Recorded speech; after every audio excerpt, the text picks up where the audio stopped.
Greetings and welcome back to Room 303 and our chats with Emily as we are calling our readings through the poetry of Emily Dickinson contained in the Johnson edition. We turn now to poem 393, Did Our Best Moment Last?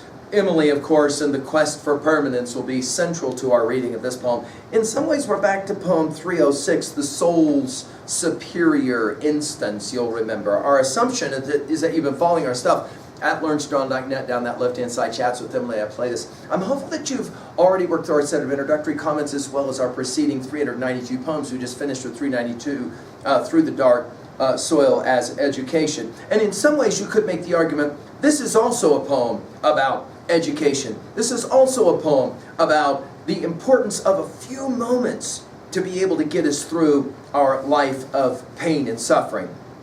This is how she says it. Did our best moment last, 'twould supersede the heaven. A few, and they by risk procure, so this sort are not given. Except as stimulants in cases of despair or stupor, the reserve these heavenly moments are. A grant of the divine that certain as it comes withdraws and leaves the dazzled soul in her unfinished rooms. It is interesting that Emily decides to end this set of lines without any punctuation. And notice she'll go from the best moment to the heavenly moments and kind of juxtapose the two of these. Notice we'll begin with our best moment. Did our best moment last? And again, we're back to poem 306 and the soul's superior instance. And in that regards, the question is, does anything last? I mean, Emily's keen at pointing out the lack of permanence in the world and in nature. Everything is fluid, everything is dynamic. She says, if our best moment would last, it would supersede the heaven of few and they by risk procure. In other words, she says, it's almost as if a moment or two is all we need. Now, obviously, she can be speaking of romantic kinds of moments. She can be talking about creative moments, no doubt. Her use of the word heaven, we've already commented on in 135 poems. This is one of her favorite words. She says, they procure, by risk, that you can procure this kind of thing.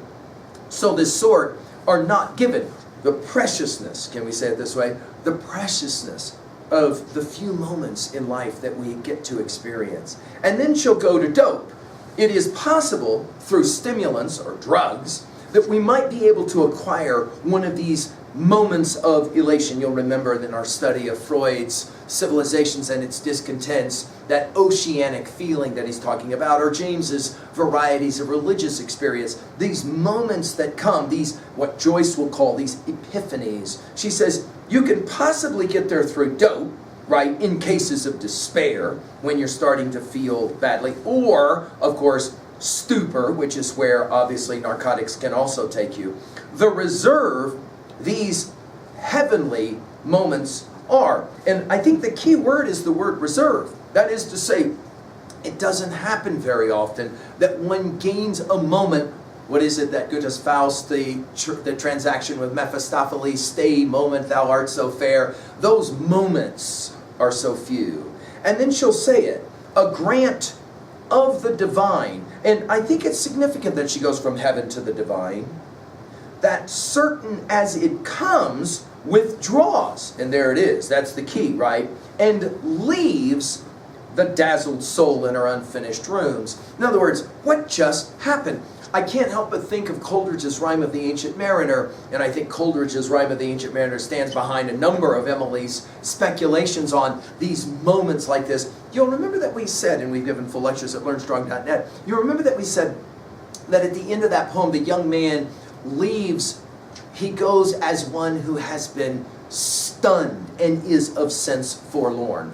A wiser and a sadder man, he woke the morrow morn. The word dazzled is fascinating, and our use of that word dazzled takes us back to our study of 243.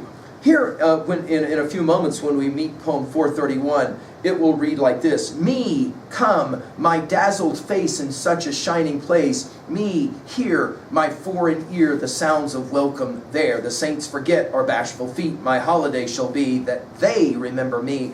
My paradise, the fame that they pronounce my name. And then when we get to poem 473, the opening lines will read like this. I am ashamed.